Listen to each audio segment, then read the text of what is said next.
Le vaudou, c'est une religion. Comme je l'ai dit dans mon test,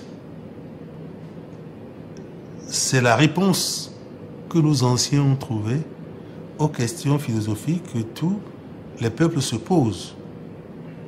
Où sommes-nous? Qui sommes-nous? D'où venons-nous? C'est ça. Et à chaque compartiment de la vie, il y a une approche de solution, tout en respectant la nature, parce que le vaudou puise tous ces éléments dans la flore et la faune. Il faut respecter la nature. Il ne faut pas se mettre au travers des principes naturels. C'est ça, le vaudou. Les nôtres vont jusqu'à dire, quand vous constatez la présence d'une maladie dans une région, soyez convaincus que les feuilles qui vont guérir cette maladie se trouvent dans la région. Il faut chercher, vous trouverez. C'est parce qu'on ne cherche pas suffisamment qu'on trouve que la maladie est incurable. Donc, pour les nôtres, le vaudou, étant donné que c'est une vision du monde, trouve solution à tout. C'est pour ça que nous faisons la différence entre un prêtre vaudou, un vaudouman, et quelqu'un qui se dit herboriste ou guérisseur en griffe. Il y a une grande différence. Il y a une grande différence. Parce qu'il ne suffit pas de connaître quelques plantes, quelques vertus de plantes pour dire qu'on est guérisseur. C'est faux. La guérison, le traitement des maladies chez nous a deux dimensions. La dimension physique des feuilles dont on parle et la dimension spirituelle.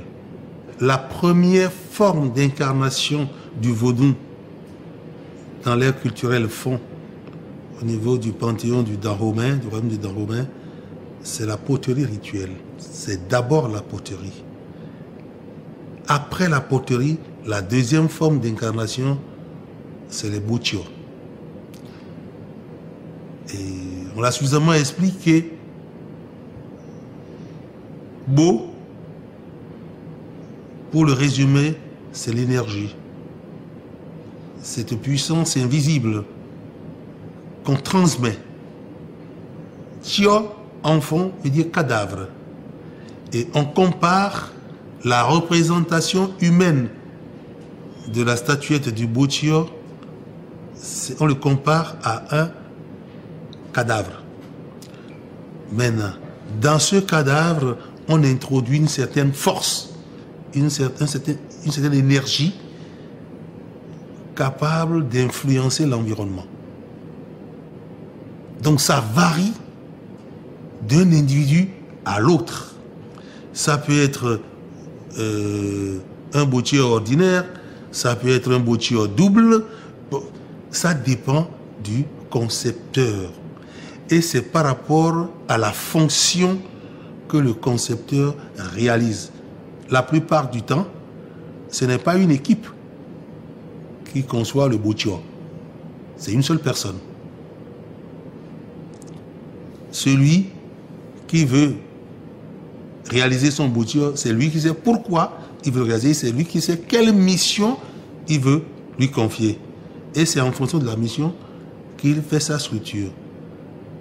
Et une autre appellation que nous donnons chez nous, dans l'ère culturelle fond, à Butchio, c'est Atimeso.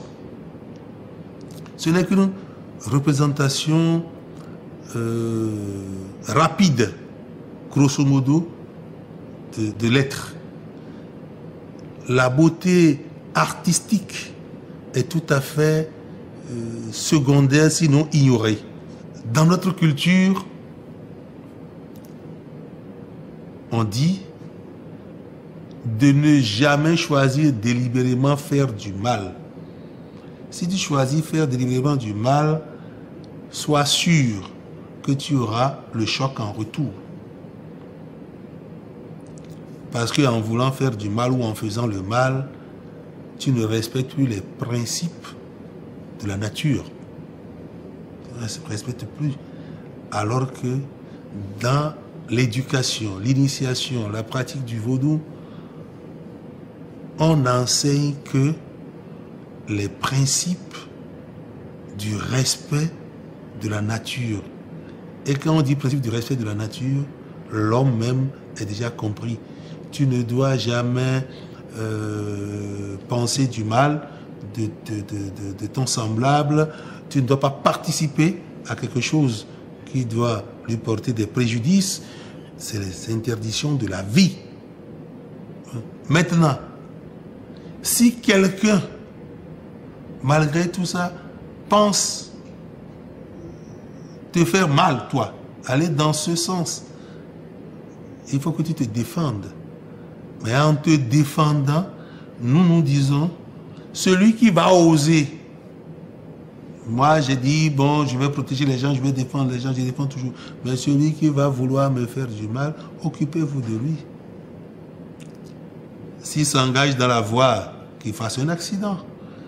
S'il traverse un cours d'eau ou l'océan, qu'il soit noyé. S'il mange, que la nourriture lui passe à travers la trachée artère, c'est plus l'œsophage. Et quand tu fais fausse route, vous voyez tout ce qu'on ressent. Il faut que tout ça soit dégagé pour que tu donnes la paix. Tu as les yeux qui coulent, tu tousses, tu es très embêté, ainsi de suite. Pour faire du bien, arranger les choses, ça met du temps. Par contre, si c'est pour détruire, c'est vite fait.